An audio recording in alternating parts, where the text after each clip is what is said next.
ఇంత సింపుల్ వేలో mutton curry bachelors అయినా చేసుకోవచ్చు. ఒకసారి చూసేయండి వీడియో మొత్తం. హాయ్ గాయ్స్, ఇవాళ నేను మా మమ్మీ అయితే మటన్ కర్రీ చేస్తున్నాం. సో మటన్ని మనం ముందే బాయిల్ చేసి పెట్టుకోవాలి కుక్కర్లో 3 విజిల్స్కి. నెక్స్ట్ వచ్చి ఒక బాణీ పెట్టుకొని దాంట్లో ఆయిల్ వేసి, ఉల్లిపాయలు వేసి, కొంచెం పసుపు, ఉప్పు వేసి తిప్పాలి. అండ్ ఇవి తిప్పిన తర్వాత 4 పచ్చిమిర్చి వేసి అవి కూడా ఫ్రై చేసుకోవాలి. నెక్స్ట్ వచ్చి అల్లం వెల్లుల్లి పేస్ట్. ఈ పేస్ట్ వేయంగానే మనకు ఆయిల్ అనేది పైకి వచ్చేసింది. నెక్స్ట్ మనకి ఆయిల్ లేకపోతే మన మటన్లో ఉన్న కొవ్వుతోనే ఆయిల్ వస్తుంది, దాన్ని వేసి కూడా చేసుకోవచ్చు. ఇది మా మమ్మీ స్టైల్. సో దాని వెంటనే మనము కొంచెం కారం వేసుకోవాలి, ఎంత కావాలంటే అంత.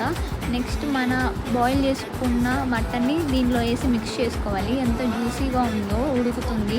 5 మినిట్స్ వెయిట్ చేసిన తర్వాత మటన్ మసాలా వేసుకొని తిప్పిన తర్వాత గరం మసాలా, మిరియాల పౌడర్ వేసుకొని లాస్ట్లో మనం బాయిల్ చేసుకున్నాక కొత్తిమీర, కరివేపాకు వేసుకుంటే అయిపోయింది మన మటన్ కర్రీ.